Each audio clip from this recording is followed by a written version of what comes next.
अस्सलामुअलैकुम नाज़रीन कराम, नई वीडियो में आपको खुश आमदीद कहते हैं। इस वक्त एक जानिब तो इसराइल की तरफ से गज़ा पर बमबारी का सिलसिला जारी व सारी है, हालात कशीदा हैं।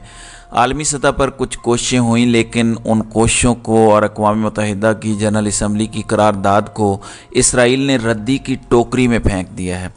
लेकिन अब जो ख़बरें सामने आ रही हैं वो बहुत संगीन हैं। इंतहाई ख़तरनाक, इंतहाई तशवीशनाक ख़बरें इस वक्त सामने आई हैं और ईरान इस वक्त रेडार पर आ चुका है। और ईरान के रेडार पर आने का मतलब ये है कि ये जंग फैलने का अलर्ट है। और इसराइल के दारुल हुकूमत और एटमी मरकज़ पर जो हमले की इस वक्त तफसीलात हैं वो भी सामने आ चुकी हैं। अलार्मिंग डिटेल्स हैं, लेटेस्ट डेवलपमेंट्स क्या हैं, ऑन ग्राउंड क्या सूरत हाल है। और आपको पता है कि इसराइल और गज़ा के दरमियान जो इस वक्त जंग जारी है, इस जंग के हवाले से हमारी ये कोशिश रही है पहले दिन से लेकर अभी तक कि आपके सामने क्रेडिबल इंफॉर्मेशन रखी जाए। इंटरनेशनल मीडिया, अरब मीडिया, इसराइली मीडिया, सारे मीडिया से मुख्तलिफ़ ख़बरें कंपाइल करके उन्हें क्रॉस चेक करके हम आपके सामने साइड्स का मौक़िफ़ प्रोवाइड करते हैं, सामने रखते हैं। आपको पता है कि इस वक्त जो ऑन ग्राउंड सूरत हाल बन चुकी है कि कम्युनिकेशन का सिस्टम मुकम्मल तौर पर वहाँ तबाह है। कम्युनिकेशन का सिस्टम मुकम्मल तौर पर नकारा बनाकर तबाह कर दिया गया है गज़ा में। और बहुत सी चीज़ें ऐसी हैं जो इस वक्त मंजर आम पर नहीं आ रही। तबाही है, हस्पतालों को बहुत बड़ा ख़तरा है। एक और हस्पताल को निशाना बनाने का मंसूबा बना लिया गया है। अशिफा हॉस्पिटल जो सबसे बड़ा हस्पताल है गज़ा पट्टी में, उसके हवाले से भी इसराइल दावा कर चुका है कि उसके नीचे उसकी बेसमेंट में अंडरग्राउंड हमास ने अपने कैंप्स बनाए हुए हैं, हमास के हेड क्वार्टर्स हैं। ये सारे मसाइल अपनी जगह, लेकिन अब सूरत हाल लेटेस्ट क्या है वो मैं आपके सामने रखता हूँ। नाज़रीन इकराम, इसराइल की जानिब से अक़वाम मुत्तहिदा की करारदाद को हवा में उड़ाते हुए गज़ा पर बर्री, बहरी और फ़िज़ाई हमले इस वक्त जारी व सारी हैं।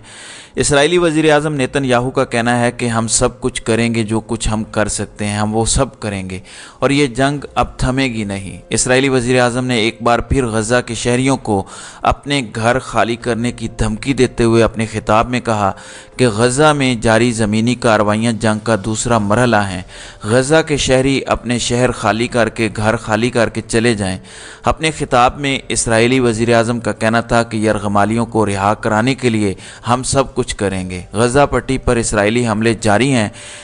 तैयारों, बहरी जंगी जहाज़ों से बमबारी और टैंकों से गोलाबारी का सिलसिला भी जारी है। गज़ा पट्टी के अंदर जंग मुश्किल और तवील होगी। उधर गज़ा में इंटरनेट, मोबाइल फ़ोन सर्विस और लैंडलाइन बंद होने से गज़ा में शदीद इसराइली बमबारी के नुकसानात की तफसीलात सामने नहीं आ सकीं। एक रात में हज़ारों फ़लस्तीनियों के शहीद होने का ख़दशा भी है। दूसरी जानिब इसराइली बमबारी की वजह से ज़ख्मियों को तबाहशुदा इमारतों के मलबे से निकाला नहीं जा सका। इसराइल की जानिब से गज़ा का मवासलाती निज़ाम तबाह किए जाने के बाद समाजी राब्ते की वेबसाइट के सरबराह एलन मस्क ने गज़ा पट्टी में इमदादी सरगर्मियों में मसरूफ़ इदारों को बज़रिया सेटेलाइट इंटरनेट फ़राहम करने का ऐलान भी किया है। इस हवाले से मैं आपको बता दूं कि ये जो एलन मस्क ने ऐलान किया है, इस हवाले से भी उन्हें धमकियां दे दी गई हैं एलन मस्क को, और उन्हें कहा गया है कि ये आप ना करें। मतलब एलन मस्क ने ये भी नहीं कहा कि हम यहाँ पर सबको इंटरनेट प्रोवाइड कर रहे हैं। एलन मस्क ने सिर्फ ये कहा है कि हम यहाँ पर अपनी स्टारलिंक यानी सेटेलाइट के ज़रिए इंटरनेट उन इंटरनेशनली रिकॉग्नाइज्ड ह्यूमैनिटेरियन ऑर्गेनाइजेशंस को प्रोवाइड करेंगे जो इंसानी बुनियादों पर बहाली का काम कर रही हैं। लेकिन इस सब पर भी इसराइल का सख्त मौक़िफ़ सामने आया है। वहीं दूसरी जानिब इसराइल ने गज़ा के 53 मकामात पर नस्ल कुशी करते हुए मज़ीद 377 फ़लस्तीनियों को शहीद कर दिया है। इसराइल की जानिब से हमास के फ़िज़ाई ऑपरेशन के सरबराह समेत कई कारकुनों को शहीद करने का दावा किया गया है। फ़लस्तीनी वज़ारत सेहत के मुताबिक 7 अक्टूबर से जारी बमबारी में शहीद फ़लस्तीनियों की तादाद अभी तक के रिकॉर्ड के मुताबिक 8,000 से तजावुज़ कर चुकी है, जबकि 22,000 अफराद ज़ख्मी हैं। इनमें 4,000 के करीब बच्चे और तकरीबन 2,000 के करीब औरतें हैं जो शहीद हुए हैं। और इस वक्त जो ज़ख्मी हैं उनमें से भी मेजॉरिटी औरतों और बच्चों की है। तो ये सब कुछ तो इसराइल की तरफ से किया जा रहा है और इसराइल का मौक़िफ़ भी यही है। دوسری جانب ناظرین اکرام حماس کا کیا موقف ہے، حماس اس وقت کیا دعوے کر رہی ہے، وہ بڑے امپورٹنٹ ہیں۔ اس میں جو ایران والا پوائنٹ ہے، ایران والا اینگل ہے، وہ بھی میں آپ کے سامنے رکھوں گا۔ اس وقت سب سے پہلے میں آپ کو بتا دوں کہ لیٹسٹ ڈیولپمنٹ یہ ہے، جس وقت میں یہ ویڈیو ریکارڈ کر رہا ہوں، ٹائمز آف اسرائیل اس جنگ کا 23واں دن بتا رہا ہے، اور وہ اس پر رپورٹ کر رہا ہے کہ غزہ پٹی میں IDF اپنا گراؤنڈ آپریشن ایکسپینڈ کر رہا ہے، اور راکٹس غزہ والی سائڈ سے بھی اور لبنان والی سائڈ سے بھی اسرائیل پر برسائے گئے ہیں۔ نارتھ غزہ کے حوالے سے IDF نے یہ کہا ہے کہ نارتھ غزہ اب ایک جنگ کا میدان ہے، یہ ہم وارننگ جاری کر رہے ہیں، یہ ان کی طرف سے ہے۔ اور اس میں آپ کو یہ بتا دوں کہ نیتن یاہو نے ایک ٹویٹ بھی کیا، جس پر نیتن یاہو کو معافی بھی مانگنی پڑی ہے۔ شدید تنقید کے بعد اسرائیلی وزیر اعظم نیتن یاہو نے اپنی متنازعہ ٹویٹ پر معافی مانگی ہے۔ عرب میڈیا کے مطابق اسرائیلی وزیر اعظم نے اپنے بیان میں غلطی کا اعتراف کرتے ہوئے کہا تھا کہ میں غلط تھا، جو باتیں میں نے کہیں وہ مجھے نہیں کرنی چاہیے تھیں۔ نیتن یاہو کا کہنا تھا کہ میں معذرت خواہ ہوں اور سیکیورٹی اداروں کے تمام سربراہان کی مکمل حمایت کرتا ہوں۔ اسرائیلی وزیر اعظم نے اپنی غلطی تسلیم کرتے ہوئے اپنی متنازعہ ٹویٹ ڈیلیٹ کی۔ اس سب کے اندر اپنی ٹویٹ میں 7 اکتوبر کے حماس کے حملے کی ناکامی پر سیکیورٹی اور انٹیلیجنس سروسز کو مورد الزام ٹھہرایا تھا نیتن یاہو نے، اور اعتراف کیا تھا کہ ہم ناکام رہے ہیں، اور اپنے لوگوں کے حوالے سے یہ چیزیں سامنے رکھی تھیں۔ اب حماس نے ایک بہت بڑا کلیم کیا ہے۔ فلسطینی مزاحمتی تنظیم حماس کے عسکری ونگ القسام برگیڈ نے اسرائیل کے اہم ترین شہر ڈیمونا کو نشانہ بنانے کا دعویٰ کیا ہے۔ اسرائیل کے سرائے نقب میں واقع ڈیمونا شہر خفیہ حساس جوہری تنصیبات کی وجہ سے بہت زیادہ اہم ہے۔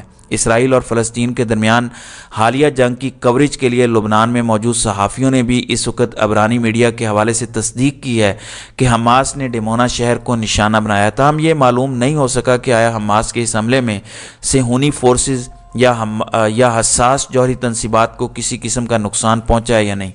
غیر ملکی میڈیا کے مطابق حماس نے غزہ میں اسرائیلی فوج کی زمینی کارروائیوں میں شریک ایک فوجی ٹرک کو بھی تباہ کر دیا ہے، جبکہ حزب اللہ نے بھی اسرائیلی فوجی قافلے اور چیک پوسٹ کو نشانہ بنایا ہے۔ دوسری جانب اسرائیلی فوج نے غزہ کے شہریوں کو جنوب منتقل ہونے کی وارننگ دیتے ہوئے کہا ہے کہ اس وقت وہاں پر انہیں سب کچھ ملے گا، لیکن جہاں پر انہیں نہیں یہ سب کچھ ملے گا، اب یہ جو ڈیمونا شہر ہے، یہاں پر اسرائیل کی حساس جوہری تنصیبات ہیں، جس وجہ سے آپ یہ کہہ سکتے ہیں کہ یہ معاملہ اچھا خاصا سیریس ہو چکا ہے۔ اب ایک جانب تو یہ سب کچھ ہو رہا ہے، غزہ میں فلسطینی مزاحمتی تنظیم حماس کے عسکری ونگ القسام برگیڈ کے سربراہ یحییٰ سنور کا کہنا ہے کہ اسرائیل کے ساتھ ہم فوری قیدیوں کے تبادلے کے لیے تیار ہیں۔ انہوں نے کہا کہ ہم اسرائیل کی جیلوں میں قید تمام فلسطینیوں کے تبادلے کے طور پر حماس کی مزاحمت کے دوران قید میں آنے والے تمام قیدیوں کو رہا کرنے کے لیے تیار ہیں،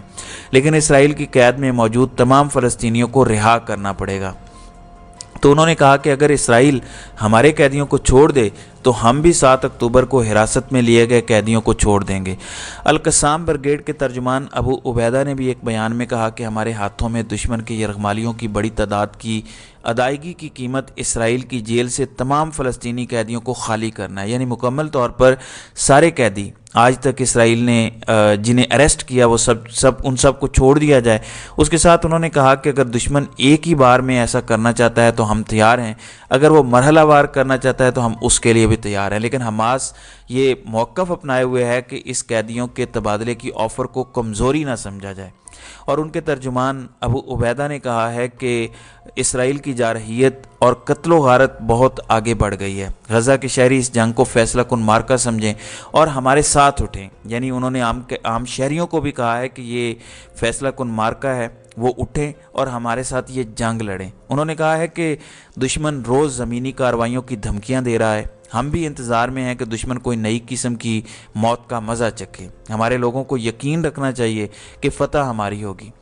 اب ناظرین اکرام، اس دوران طیب اردگان کی ایک بہت بڑی اہم سٹیٹمنٹ آئی ہے اور انہوں نے غزہ پر اسرائیل کی وحشیانہ بمباری پر خاموش تماشائی بننے والے مغربی ممالک کے دوہرے معیار پر سخت تنقید کی ہے اور کہا ہے کہ کیا مغرب ایک بار پھر صلیب اور ہلال کی جنگ چاہتا ہے؟ اگر مغرب نے ایسی کوشش کی تو جان لے کہ ہم ابھی زندہ ہیں۔ हमारे मुल्क में तो चलें फ़लस्तीन के लिए रैलियां निकालना इस वक्त तकरीबन गैर कानूनी हो चुका है। कल जो शेलिंग हुई जमात इस्लामी के कारकुनान पर, वो बड़ी अफसोसनाक है। लेकिन इस्तांबुल में फ़लस्तीनियों की हिमायत में निकाली गई एक बड़ी रैली से तुर्क सदर ने खिताब किया और उन्होंने कहा कि पूरी दुनिया को बताएंगे कि इसराइल जंगी मुजरिम है। इसराइली फ़ौज के मज़ालिम के पीछे मरकज़ी मुजरिम मगरबी ताकतें हैं। उनकी हिमायत के बगैर इसराइल कभी कुछ नहीं कर सकता।